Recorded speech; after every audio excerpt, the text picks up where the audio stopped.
Bismillahirrahmanirrahim. Assalamualaikum warahmatullahi wabarakatuh. Apa kabar teman-teman radiologi angkatan 14, baik A dan B? Mudah-mudahan hari ini teman-teman masih dan tetap berada dalam keadaan sehat walafiat, apalagi untuk menjelang ibadah Ramadan ya. Sebelumnya saya mohon maaf lahir dan batin. Mudah-mudahan teman-teman bisa memaafkan semua ucapan yang tidak berkenan dan juga eh, mudah-mudahan teman-teman selalu sehat dan bisa menjalankan ibadah Ramadan dengan baik. Oke, baik, hari ini kita bertemu kembali di pertemuan ke-9 untuk mata kuliah Tata Laksana Penulisan Ilmiah. Dan hari ini kita akan membahas mengenai data. Nah, dari minggu-minggu kemarin kita sudah membahas mengenai mulai dari instrumen penelitian gitu ya, terutama untuk instrumen untuk mengumpul data, baik itu pengujian validitasnya maupun reliabilitasnya. Tapi belum saya sampaikan apa sih sebetulnya yang disebut dengan data. Oke, jadi hari ini kita akan bahas hal tersebut. Oke, jadi judul pertemuan hari ini adalah pengumpulan dan pengolahan data. Oke, ini adalah table of content-nya atau outline-nya. Jadi ada data dan jenis data, kemudian teknik pengumpulan data, kemudian ada pengolahan data, penyajian data, analisis data, dan mungkin nanti akan ada tugas. Oke, selanjutnya kita mulai dari data dan jenis data. Ya. Nah, aktivitas penelitian yang mungkin sudah kita lakukan ataupun yang akan kita lakukan ke depannya ini tidak akan terlepas dari yang namanya data gitu ya. Tidak akan terlepas dari keberadaan data yang merupakan bahan baku informasi untuk memberikan gambaran spesifik mengenai objek penelitian. Ya, tentu saja mungkin semester depan kalian sudah mengumpulkan data atau sudah melakukan penelitian untuk dalam rangka penyelesaian tugas akhir. Tentu saja kalian juga pasti akan akan bertemu atau tidak akan terlepas dari yang namanya pengumpulan data. Di mana data ini memang merupakan bahan baku informasi untuk memberikan gambaran spesifik mengenai objek penelitian. Jadi nanti di semester depan kalian akan membahas apa gitu kan, akan meneliti apa. Nah, data-data inilah yang akan memberikan gambaran spesifik mengenai apa yang kalian lakukan. Data ini merupakan fakta empirik yang dikumpulkan oleh peneliti untuk kepentingan memecahkan masalah atau menjawab pertanyaan penelitian. Oke, dari awal sudah disinggung bahwa penelitian ini pasti akan berangkat dari yang namanya masalah penelitian, dan data ini yang akan menjadi jawaban atau data ini yang akan memecahkan semua permasalahan atau menjawab pertanyaan-pertanyaan yang diungkapkan di penelitian. Data penelitian ini dapat berasal dari berbagai sumber yang dikumpulkan dengan menggunakan berbagai teknik selama kegiatan penelitian berlangsung. Mungkin dari sejak kalian melakukan studi pustaka, beberapa literatur kalian gunakan, beberapa referensi ataupun beberapa jurnal, itu yang kalian peroleh dari sumber tertulis mungkin ya, ataupun elektronik, baik elektronik maupun non elektronik, ataupun pada saat kalian nanti mengumpulkan data, baik itu melalui wawancara, baik itu melalui angket atau kuesioner, baik itu melalui observasi ya. Jadi data penelitian ini bisa bersumber dari mana saja ya. Kemudian secara harfiah, secara definisinya, data ini merupakan kumpulan angka, fakta, fenomena, keadaan, atau lainnya yang merupakan hasil dari pengamatan, pengukuran, atau pencacahan dan sebagainya terhadap variabel dari suatu objek kajian yang berfungsi dapat membedakan objek yang satu dengan objek yang lainnya pada variabel yang sama. Ya. Jadi data ini tidak harus dalam bentuk angka-angka, teman-teman. Tidak harus dalam bentuk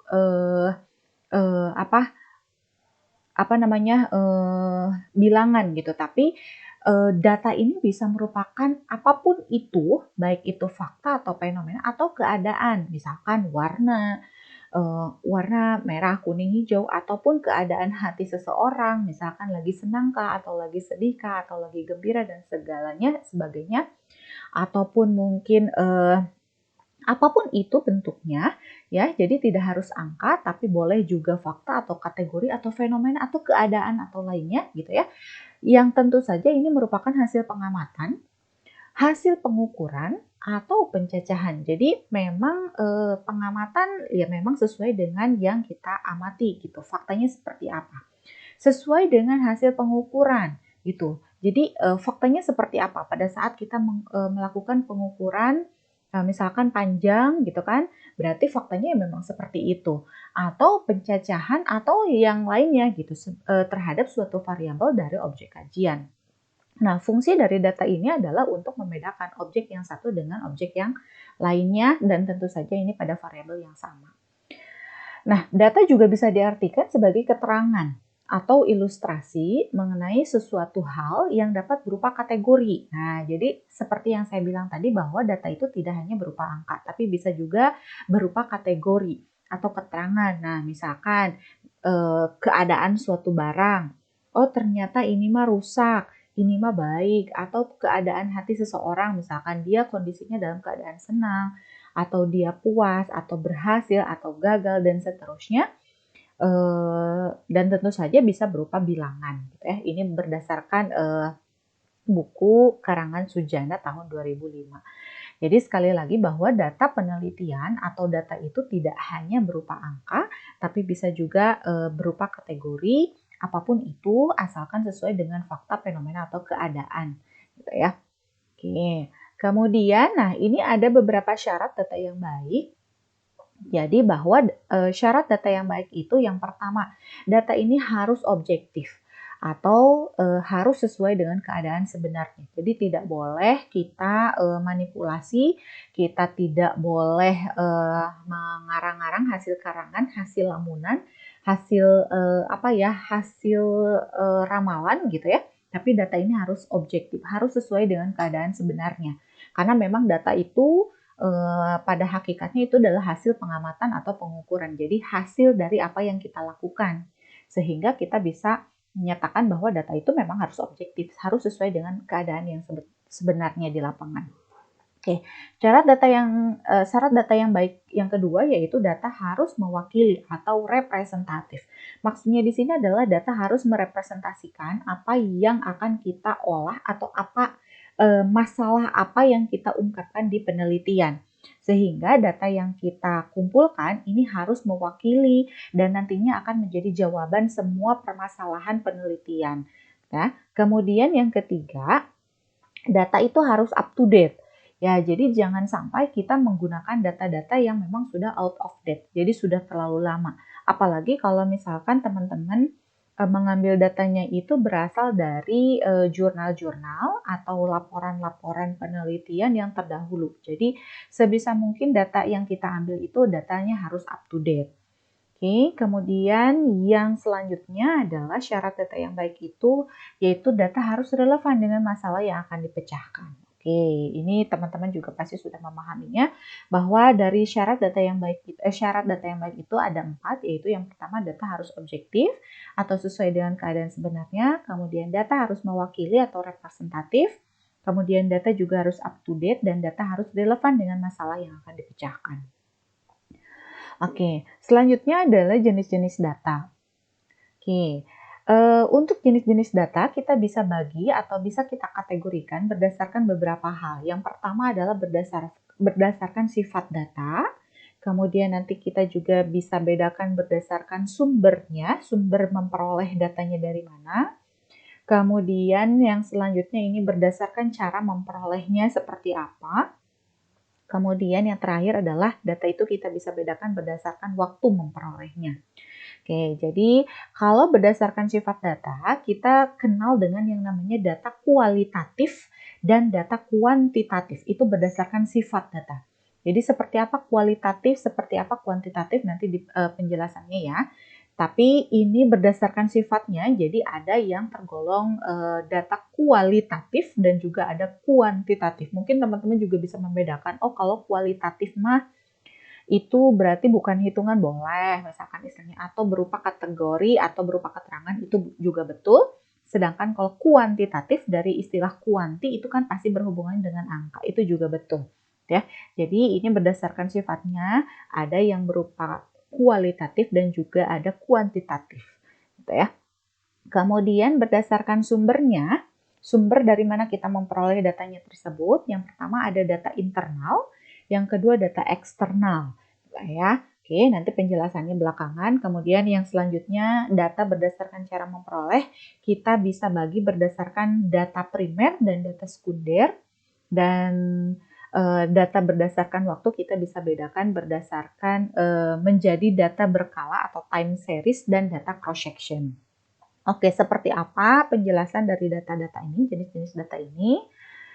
Oke, yang pertama adalah data berdasarkan sifatnya. Tadi sudah disebutkan bahwa data berdasarkan sifatnya kita bedakan menjadi data kualitatif dan data kuantitatif. Oke, jadi kalau yang pertama yaitu data kualitatif adalah data yang berbentuk kata-kata. Nah, betul ya tadi. Jadi data kualitatif ini adalah data yang berbentuk kata-kata atau kalimat atau kategori, bukan dalam bentuk angka, gitu ya. Yang paling utama adalah biasanya kualitatif memang tidak dalam bentuk angka. Nah, data kualitatif ini diperoleh bisa melalui berbagai macam teknik pengumpulan data, misalkan pada saat kita melakukan wawancara ataupun pada saat kita menganalisis suatu dokumen, kita lakukan diskusi terfokus atau observasi yang telah dituangkan ke dalam suatu catatan lapangan atau kita sebut dengan transkrip. Ya, jadi kalau misalkan kita melakukan wawancara itu biasanya kan disebutnya transkrip wawancara dan segala macam. Jadi data kualitatif ini yang pasti ini bukan dalam bentuk angka ya. Jadi teman-teman ingatnya seperti itu. Kualitatif itu biasanya bisa berupa kata-kata atau kalimat atau kategori yang jelas tidak dalam bentuk angka. Nah, kemudian bentuk lain dari data kualitatif ini adalah gambar yang diperoleh melalui pemotretan atau rekaman video. Betul, pada saat mungkin teman-teman mengumpulkan data atau pada saat wawancara ataupun observasi, teman-teman kan pasti menggunakan rekaman ataupun kamera gitu ya untuk memfoto atau memvideokan beberapa hal. Nah, itu juga bisa kita sebut sebagai data kualitatif. Jadi tidak hanya dalam bentuk kata-kata, tidak hanya dalam bentuk keterangan, tapi itu juga bisa berupa foto atau gambar atau video, rekaman dan segala macam. Seperti itu. Kemudian yang kedua adalah data kuantitatif. Kalau kualitatif tadi bukan dalam bentuk angka, maka tentu saja kuantitatif ini adalah data yang berbentuk angka atau bilangan. Ya, bentuknya angka atau bilangan. Sesuai dengan bentuknya, data kuantitatif ini dapat diolah atau dianalisis menggunakan teknik perhitungan matematika atau statistika. Gitu ya. Jadi biasanya memang kalau kuantitatif atau datanya yang berupa angka itu biasanya memang kita olahnya atau kita analisisnya menggunakan teknik-teknik perhitungan, baik itu menggunakan ilmu matematika atau ilmu statistika. Seperti itu. Kemudian selanjutnya, nah berdasarkan proses atau cara untuk memperolehnya atau mendapatkannya, data kuantitatif ini dikelompokkan dalam dua bentuk, ya, yaitu yang pertama kita sebut sebagai data diskrit dan juga ada yang kita sebut sebagai data kontinum, ya. Jadi ini khusus untuk yang datanya kuantitatif atau dalam bentuk angka atau bilangan. Jadi dari data kuantitatifnya sendiri berdasarkan prosesnya ya, berdasarkan proses memperolehnya, kita bisa bagi juga ini ada data diskrit dan juga ada data kontinum. Apa sih bedanya? Kalau data diskrit ini adalah data dalam bentuk angka tentu saja yang kita peroleh dengan cara membilang. Jadi kita hitung gitu, kita bilang. Karena diperoleh dengan cara membilang, maka data diskrit ini akan berbentuknya bilangan bulat, bukan bilangan pecahan. Misalkan ada pertanyaan berapa sih jumlah mahasiswa TRO angkatan 14 kelas A. Nah, tentu saja kita hitungkan mulai dari yang dari A sampai dengan Z, kita hitung ada berapa sih orangnya gitu kan. Atau berapa sih anak radiologi TRO 14B gitu kan, kita juga hitung. Atau berapa sih jumlah kelas yang ada di Politeknik Al-Islam Bandung, kita juga hitung. Kan tidak mungkin ada jumlah orang yang setengah gitu kan. Tidak mungkin juga ada ruangan yang setengah, sehingga itu yang disebut dengan data diskrit. Jadi data diskrit ini adalah hasil memperolehnya, yang data itu kita peroleh dengan cara membilang. Jadi tidak mungkin data hasil membilang ini bentuknya itu pecahan, sudah pasti ini dalam bentuk bilangan bulat seperti itu ya. Nah, tadi contohnya misalkan adalah jumlah laboratorium klinik di Kecamatan X sebanyak 10. Kan tidak mungkin ada 10,3 klinik, kan tidak mungkin seperti itu.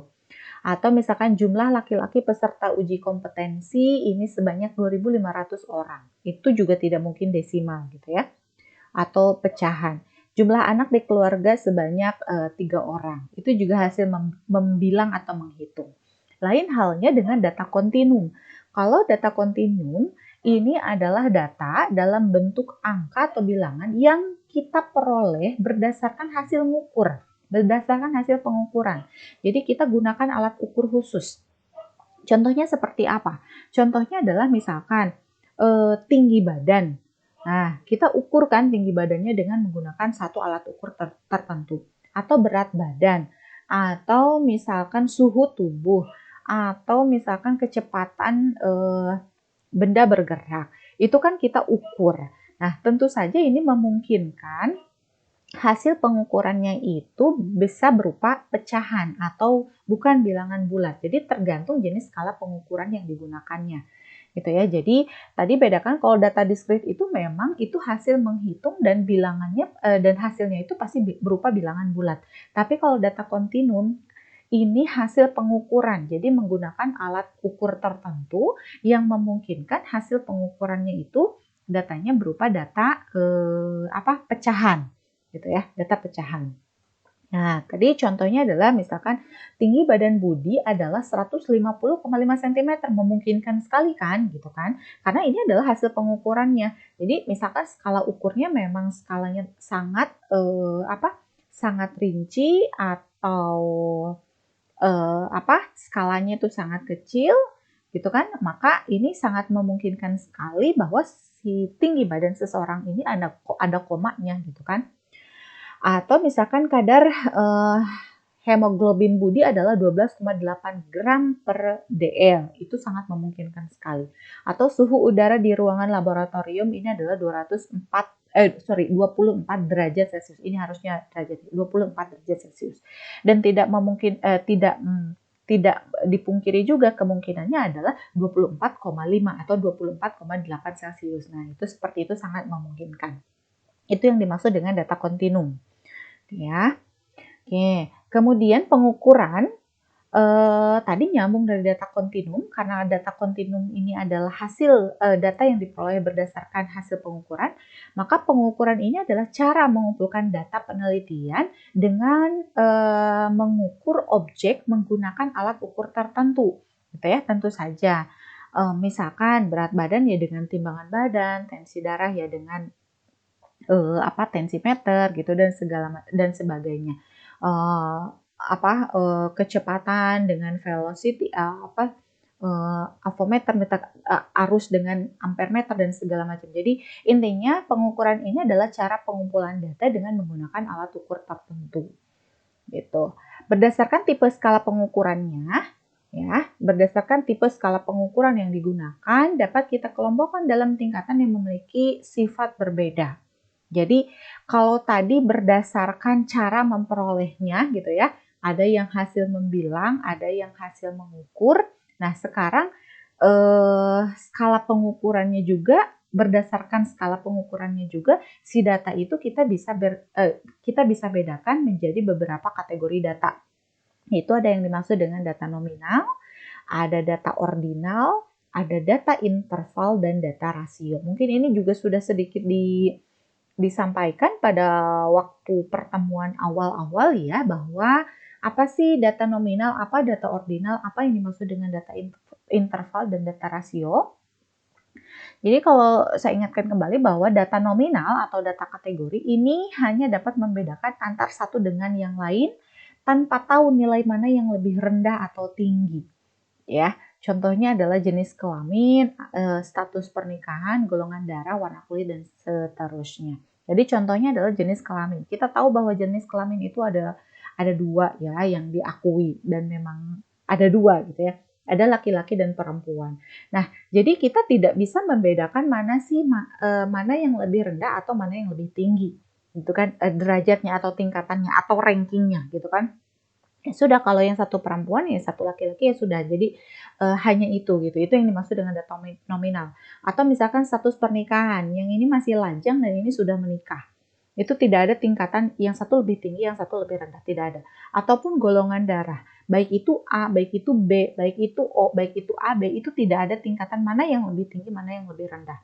Demikian pula untuk warna kulit, mau coklat, mau putih, mau sawo matang, atau mau seperti apa, itu juga tidak menunjukkan status tingkatan seseorang, seperti itu. Itu yang dimaksud dengan data nominal. Kemudian yang kedua adalah data ordinal. Kalau data ordinal ini memiliki tingkatan tertentu yang dapat diurutkan mulai dari yang terendah sampai dengan yang tertinggi atau sebaliknya. Contoh misalkan tingkat kepuasan yang terdiri dari 4 kategori. Nah, ini bisa dikategorikan kalau misalkan kita menyebarkan angket mengenai kepuasan, maka biasanya pernyataan sangat tidak puas, puas, dan puas itu biasanya kita wakilkan dengan angka-angka gitu ya. Jadi kalau misalkan 4 itu berarti menunjukkan responden itu sangat puas. 3 itu berarti menunjukkan puas saja, ya puasnya standar lah. Kemudian kalau 2 ini tidak puas atau mungkin kurang puas, dan 1 ini sangat tidak puas. Biasanya seperti itu. Ya, jadi ada tingkatannya bahwa antara nomor 1, nomor 2, nomor 3, nomor 4 itu menunjukkan tingkatan sesuatu gitu kan. Oke, kemudian selanjutnya adalah data interval. Data hasil pengukuran, kalau data interval ini adalah data hasil pengukuran yang dapat diurutkan atas dasar kriteria tertentu. Memiliki sifat kesamaan jarak atau equality interval atau memiliki rentang yang sama antara data yang telah diurutkan. Contohnya, misalkan skor tes prestasi belajar atau IPK dan hasil ujian siswa dapat dikatakan sebagai data interval. Oke, contohnya adalah pada saat saya menentukan nilai grade suatu mata kuliah, misalkan kalian bisa memiliki nilai A, B, C, D, itu kan ada intervalnya, Jadi misalkan dari 80 skornya yang 80 sampai 100 itu dapatnya nilainya A. Dari 60 sampai 80 itu berarti nilainya B. Dari berapa? 40 sampai 60 itu berarti nilainya C, dan lain-lainnya itu D, dan lain-lainnya itu E. Nah, jadi dia punya data interval atau memiliki sifat kesamaan jarak. Misalkan rentangnya 20 deh masing-masing interval gitu. Masing-masing kategori itu rentangnya itu 20, nah itu disebut dengan data interval. Oke, kemudian yang keempat adalah data rasio. Kalau data rasio ini adalah data yang menghimpun semua sifat yang dimiliki oleh data nominal, data ordinal, serta data interval. Ini dapat diterapkan nih semua bentuk operasi matematik, penjumlahan, pengurangan, pembagian, dan perkalian. Jadi intinya kalau data rasio itu lebih cenderung ke yang bisa dioperasikan. Bisa ditambahkan, bisa dijumlahkan, bisa dikalikan, bisa dibagikan gitu. Intinya seperti itu data rasio. Dan memungkinkan data rasio ini bisa berupa data nominal, bisa berupa data ordinal, bisa berupa data interval. Seperti itu. Itu untuk jenis data berdasarkan sifatnya ya. Oke, selanjutnya kita lanjut ke data berdasarkan sumbernya. Ya, sumber pada saat kita mencari data, kita peroleh data tersebut berdasarkan sumbernya seperti apa. Ada yang dimaksud dengan data internal, ada yang dimaksud dengan data eksternal. Jadi, yang pertama, kalau data internal ini adalah data yang menggambarkan keadaan dalam suatu unit organisasi. Ya, kemudian, nah ini contohnya misalkan jumlah mahasiswa di Politeknik Al Islam Bandung tahun 2019-2020 misalkan, atau jumlah pasien COVID di Indonesia. Jadi kenapa? Jadi kalau untuk data internal adalah data yang kita peroleh pada saat kita berada di lingkungan organisasi tersebut. Jadi misalkan pada saat kita mau melaksanakan penelitian, tempatnya itu di Politeknik Al Islam Bandung, berarti segala macam informasi yang ada di Politeknik Al Islam Bandung yang kita terima itu dimaksud dengan data internal. Ya, atau misalkan jumlah pasien COVID di Indonesia. Kenapa? Karena kita sebagai peneliti ada di lingkungan Indonesia. Jadi kita bisa sebutkan bahwa data-data yang kita peroleh pada saat kita ada di dalamnya itu disebut dengan data internal. Nah, berbeda halnya dengan data eksternal. Ya, yaitu data yang menggambarkan keadaan di luar suatu unit organisasi, di luar lingkungan kita berada. Gitu ya. Contohnya adalah jumlah mahasiswa Universitas Al-Ghifari yang diterima pada tahun yang sama dengan PMB Politeknik Al-Islam Bandung misalkan. Kitanya ada di Politeknik Al-Islam Bandung, tapi kita kita cari datanya yang berada di luar Politeknik Al-Islam Bandung. Nah, itu disebut dengan data eksternal. Jadi, data eksternal itu adalah data yang di luar lingkungan kita, data yang di luar unit organisasi di mana kita berada. Gitu ya. Atau misalkan jumlah pasien yang positif COVID di negara lain, di Malaysia, di Singapura, di Cina, di Amerika, dan segala macam. Tapi padahal kita adalah orang Indonesia, kita adanya di Indonesia gitu kan. Jadi itu yang dimaksud dengan data internal dan data eksternal. Seperti itu. Atau misalkan kalian pada saat mengamati berapa sih jumlah pasien yang berkunjung ke unit instalasi radiologi di Rumah Sakit Al-Islam misalkan, di Rumah Sakit Al-Islam, pada saat itu kamu adanya di situ. Penelitiannya kalian lakukan di Rumah Sakit Al-Islam. Tapi pada saat kita mengamati jumlah pasien yang mengunjungi instalasi radiologi Rumah Sakit Santosa misalkan, padahal kita melaksanakan penelitiannya di Rumah Sakit Al-Islam, itu sudah masuk ke data eksternal seperti itu. Oke. Kemudian selanjutnya adalah data berdasarkan cara memperolehnya. Nah, kalau untuk cara memperolehnya, kita bisa bagi berdasarkan data menjadi data primer dan data sekunder. Oke, seperti apa data primer dan data sekunder? Yang pertama, kalau data primer ini adalah data yang diperoleh atau dikumpulkan secara langsung dan kita perolehnya dari sumber datanya. Jadi pada saat kita mencari data atau mengumpulkan data, kita peroleh data tersebut secara langsung dari sumber data yang kita datangi atau sumber data yang kita tunjuk gitu ya. Data primer disebut juga sebagai data hasil yang memiliki sifat up to date. Jadi maksudnya seperti ini. Jadi karena data primer ini kita peroleh secara langsung dari sumber datanya, maka tentu saja data yang kita hasilkan ini adalah data yang terbaru, data yang update. Maksudnya pada saat kita melakukan wawancara misalkan, maka jawaban tersebut adalah jawaban terbaru, yang paling terbaru. Lain halnya pada saat kita lakukan wawancara misalkan 2 minggu ke belakang, itu akan berbeda waktunya sehingga kita bisa membedakan mana sih yang lebih up to date gitu kan. Dari segi waktunya bisa kita bedakan. Untuk mendapatkan data primer, peneliti harus mengumpulkannya secara langsung. Teknik yang dapat digunakan untuk mengumpulkan data primer ini antara lain adalah hasil pemeriksaan laboratorium yang dilakukan secara langsung, atau observasi, atau wawancara, atau FGD ya, focus group discussion, dan penyebaran kuesioner yang dilakukan secara langsung baik sendiri maupun dengan bantuan enumerator. Jadi intinya kalau data primer itu kitanya sendiri yang mencari data, gitu ya. Kitanya sendiri yang mencari data. Jadi kita bisa bedakan apakah ini data primer atau data sekunder.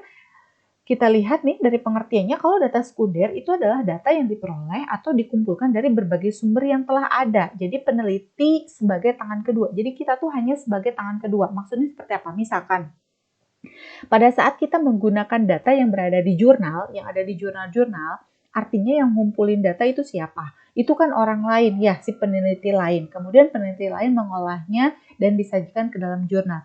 kita sebagai pembaca, awalnya kita sebagai pembaca dan peneliti, kita menggunakan data-data yang ada di jurnal tersebut sehingga kita merupakan tangan kedua atau peneliti tangan kedua.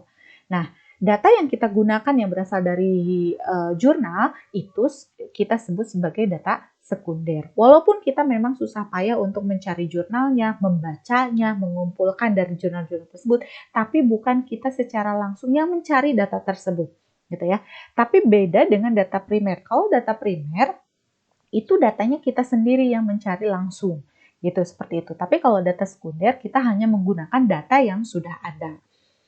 Data sekunder ini dapat diperoleh dari berbagai sumber. Nah, contohnya seperti Biro Pusat Statistik, atau dari buku-buku, atau dari laporan-laporan, dari jurnal, atau catatan medis lainnya, gitu kan. Nah, seperti itu. Jadi, kalian bisa bedakan mana yang data primer dan data sekunder.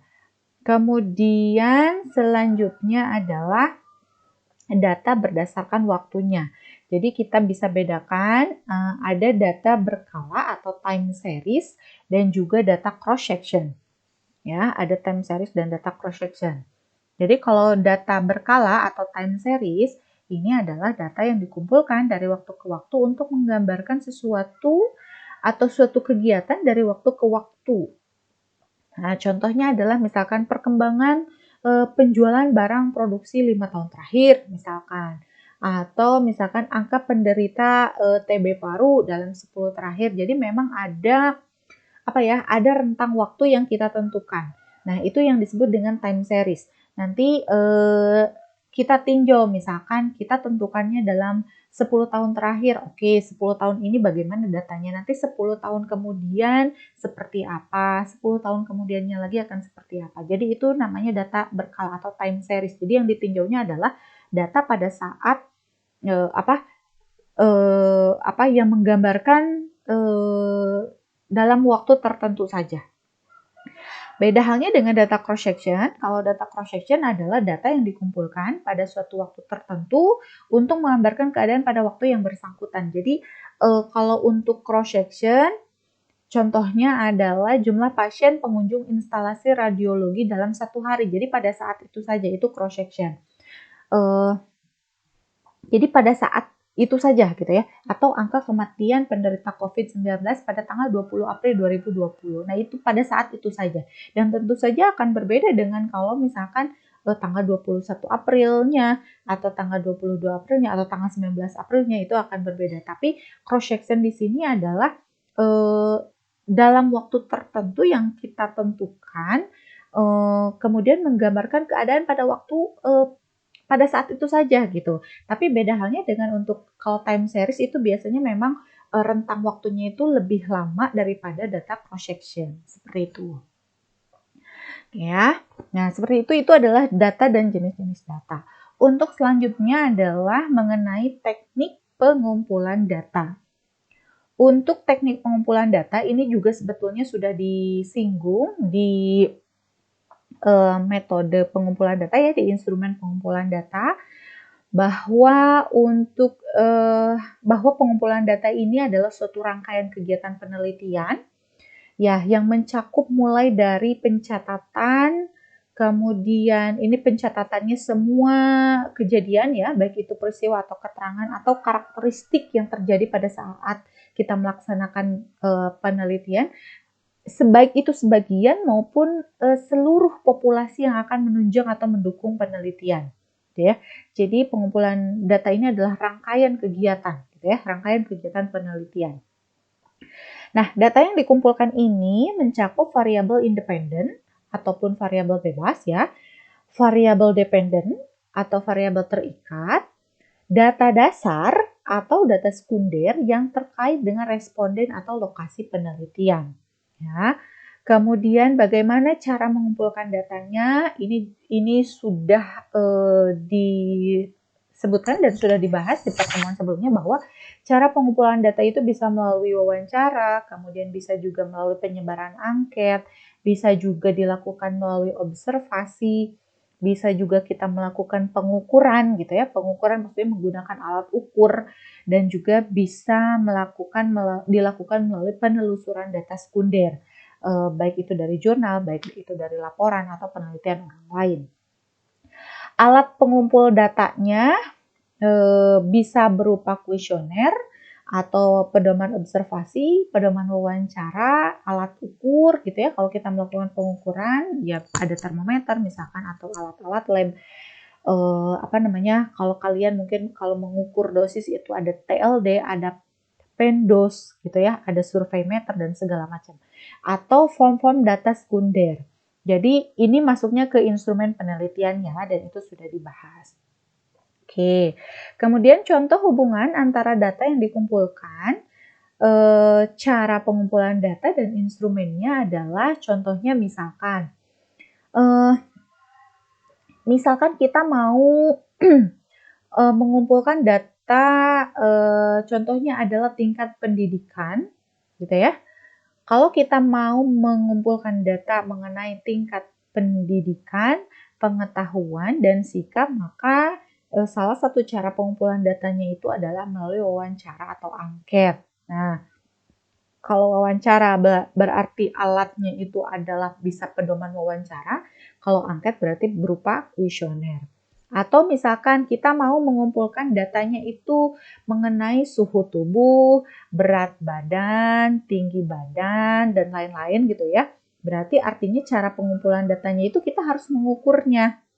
Gitu ya, berarti kalau kita mau mengukur suhu tubuh berarti kita menggunakan alat ukur termometer. Kalau mengukur berat badan berarti dengan cara menggunakan timbangan, atau tinggi badan berarti menggunakan meteran, misalkan seperti itu. Berbeda halnya misalkan data yang mau kita kumpulkan itu melalui mengenai perilaku atau proses dan segala macam gitu ya. Maka kalau perilaku itu kan tidak bisa diukur atau tidak bisa diukurnya itu melalui angket kuesioner, dan tentu saja kalau perilaku, kalau proses kita harus amati itu bahwa perilaku seseorang itu seperti ini. Artinya kita melakukan pengumpulan data itu dengan cara observasi. Apa alat ukurnya? Yaitu pedoman observasi. Jadi kata kuncinya gitu, kisi-kisinya apa sih yang mau kita amati? Nah, itu adanya di pedoman observasi sebagai alat ukurnya. Atau misalkan kita mau mengumpulkan data rekam medis atau kartu status pasien, hasil survei BPJS dan segala macam. Berarti cara pengumpulan datanya adalah kita menelusuri nih data sekunder gitu kan. Dan apa alat ukurnya? Alat ukurnya adalah form data sekunder. Jadi kalau data rekam medis, contohnya ya, kalau data rekam medis itu kan biasanya memang sudah tersusun rapi di suatu ruangan. Nah, artinya pada saat kita mau mencari informasi mengenai data rekam medis seseorang, artinya kita harus melakukan penelusuran data sekunder. Kenapa disebut data sekunder?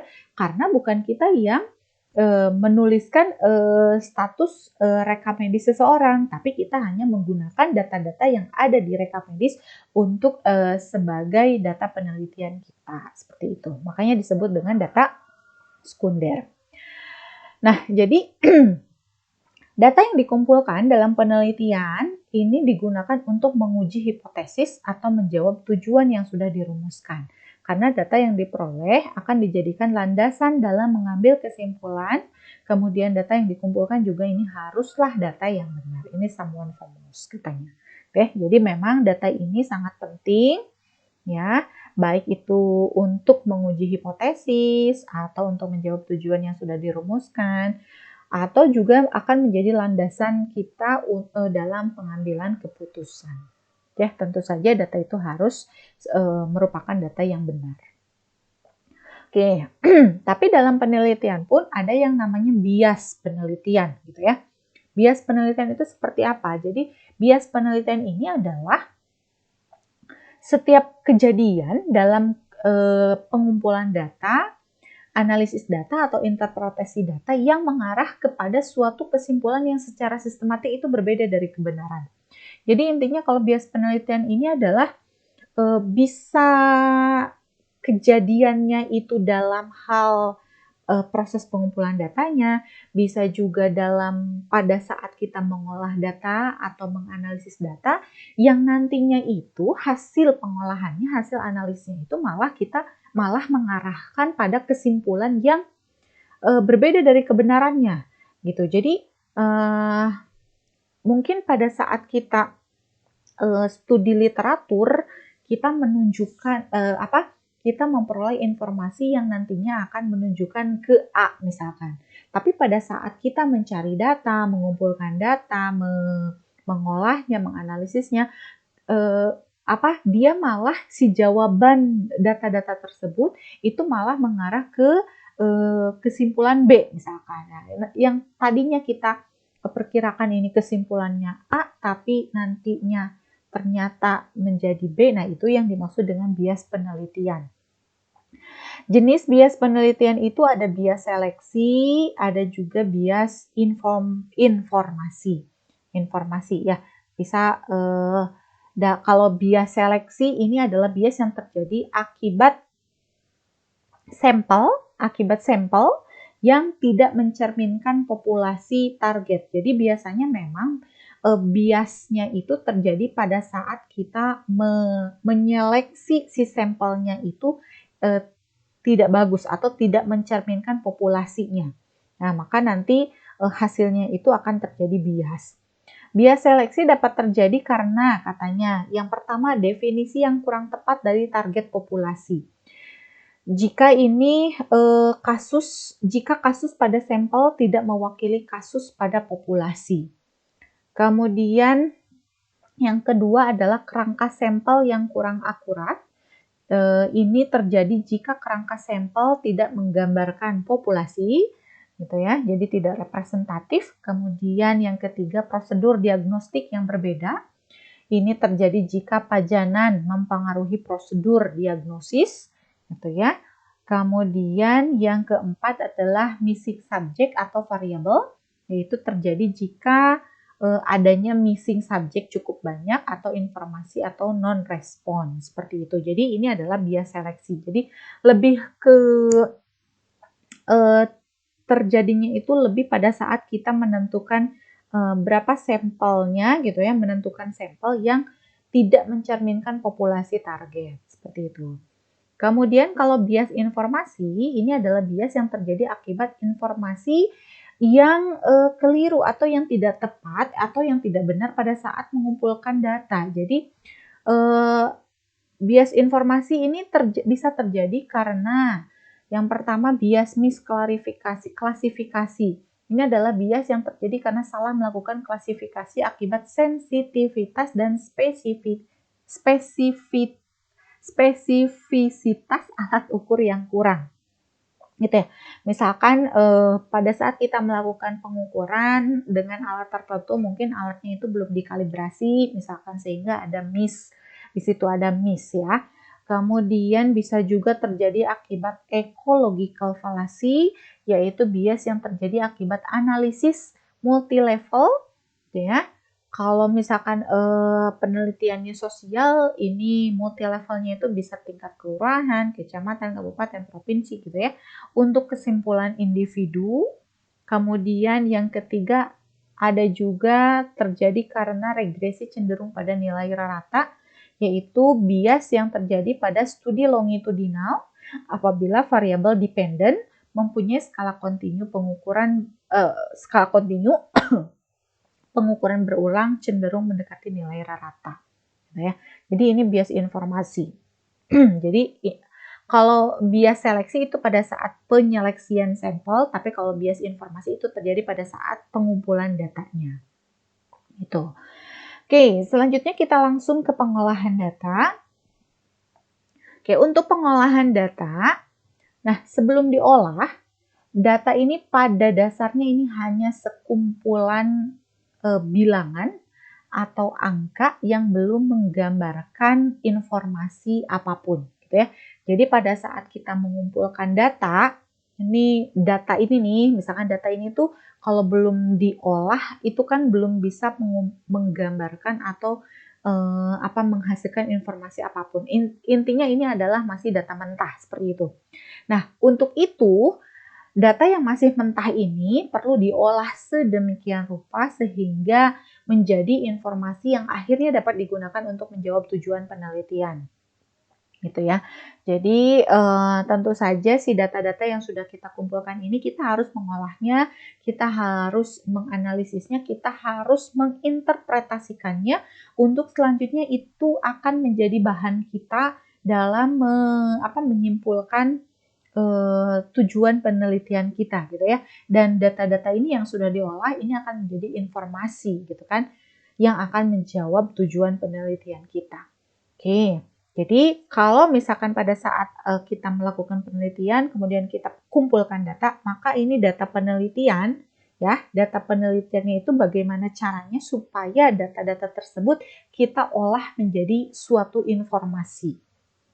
Nah, pengolahan data ini adalah suatu cara atau proses untuk memperoleh data ringkasan atau angka ringkasan dengan menggunakan cara-cara atau rumus-rumus tertentu. Ya intinya sih pada saat ada data mentah gitu ya, data mentah yang memang betul-betul setelah kita kumpulkan belum kita apa-apakan, maka si data ini kita harus mengolah datanya, yaitu bagaimana caranya supaya tadi data-data yang tadi menjadi suatu informasi yang berguna, gitu ya.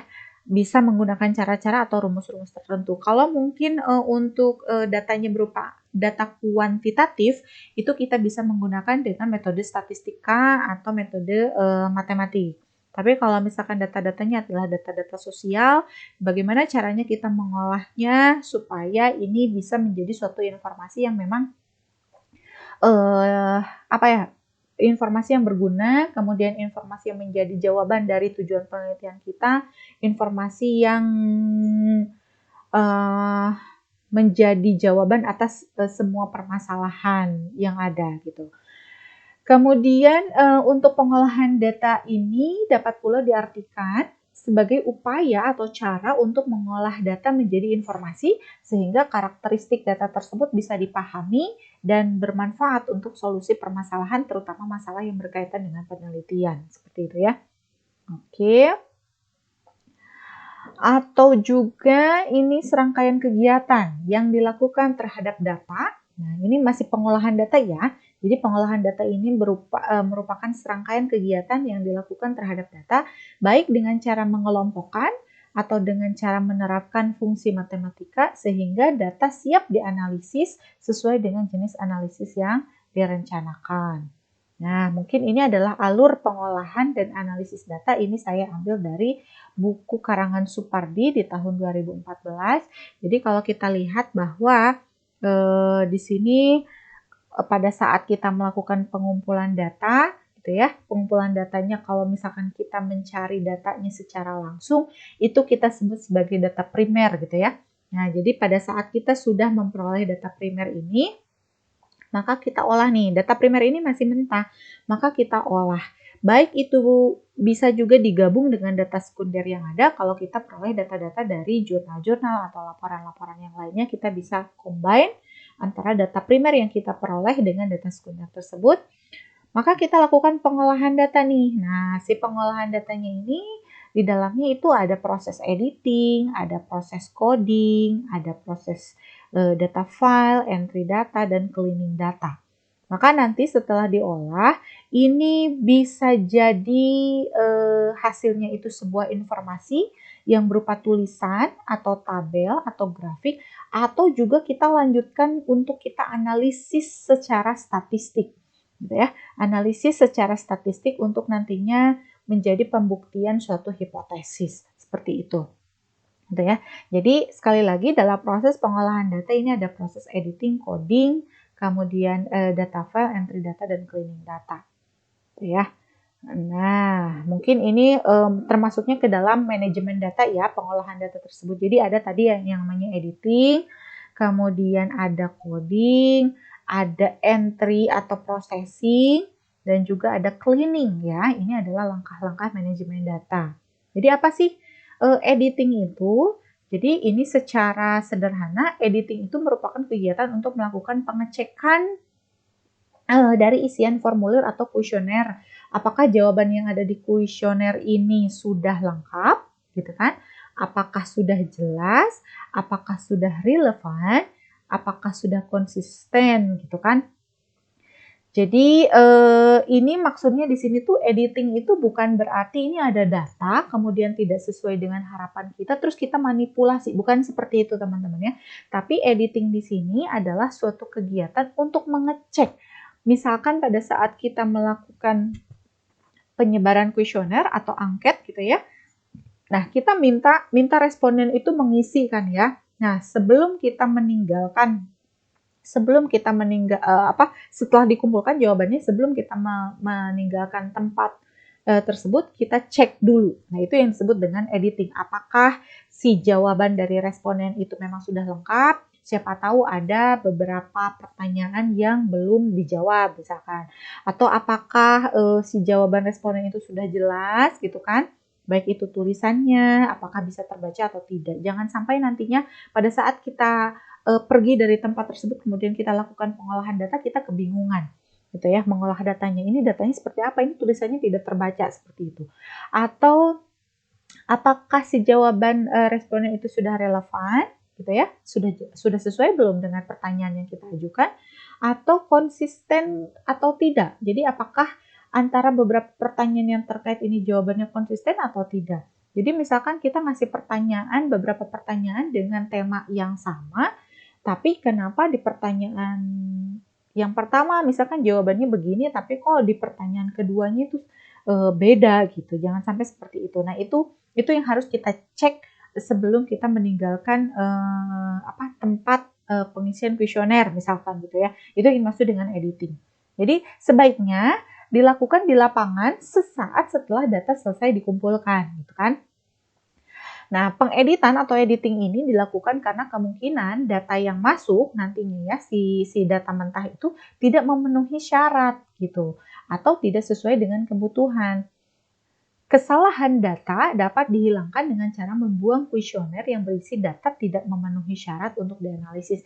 Jadi intinya sih pada proses editing ini kita hanya mengecek apakah memang si data mentahnya ini bisa kita gunakan atau tidak dalam proses selanjutnya, dalam proses pengolahan dan analisis selanjutnya.